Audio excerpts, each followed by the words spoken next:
আল্লাহ তাআলার কাছে সবাইকে যেতে হবে এবং ফিরে আসার আর কোনো সুযোগ থাকবে না। অতএব আমরা কয়েকটা প্রস্তুতি নিতে পারি বা নেওয়া উচিত আমাদের। নাম্বার 1, আমার ঈমানটাকে একটু পরখ করা, যে আমার ঈমানটা আসলে ঠিক আছে কিনা, আমার বিশ্বাসটা, আমার ফেইথটা ঠিক আছে কিনা, কোনো ত্রুটি আছে কিনা, এটাকে নিয়মিত কারেকশন করা, বিশ্বাসটাকে, ঈমানটাকে ঠিক করা। নাম্বার 2, ভালো কাজ দিয়ে গোটা জীবনকে সাজাবার চেষ্টা করা, যে আমার প্রতিটি কাজ হয় ভালো নয় মন্দ, হয় নেকামল হিসাবে গণ্য হবে না বদামল হিসাবে গণ্য হবে।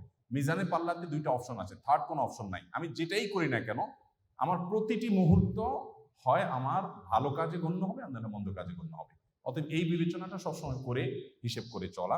নাম্বার 3, সবসময় তওবা করতে থাকা। আমরা মানুষ, ভুল হতেই পারে, অতএব প্রতিনিয়ত তওবা করে করে কারেকশন করে নতুন করে পথ চলা শুরু করা। নাম্বার 4, মৃত্যুর স্মরণটা বেশি বেশি করে করা। যত বেশি মৃত্যুর স্মরণ, মৃত্যু নিয়ে ভাবতে পারবো, বিশেষ করে কবরস্থানে যাওয়া।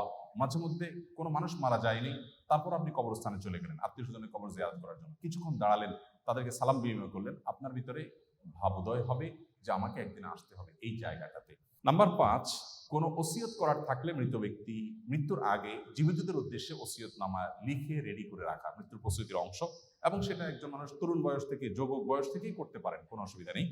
এবং নাম্বার 6, আল্লাহর কাছে ঈমানের উপরে অটল থাকার জন্য দোয়া করতে থাকা। নাম্বার 7, 3টা কাজ বেশি বেশি করা।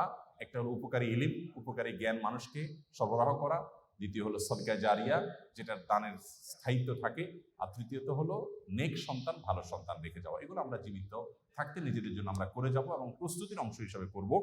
আর মৃত ব্যক্তির জন্য আমরা দোয়া করব, দান করব, বিশেষ করে সদকা জারিয়া, হজ উমরা করতে পারি, রোজা রাখতে পারি, সিয়াম পালন করতে পারি এবং কোরবানি করতে পারি। আল্লাহ তাআলা আমাদের সবাইকে আমাদের জীবদ্দশায় আখিরাতের প্রস্তুতি গ্রহণ করে দুনিয়া থেকে যাওয়ার তৌফিক দান করুন।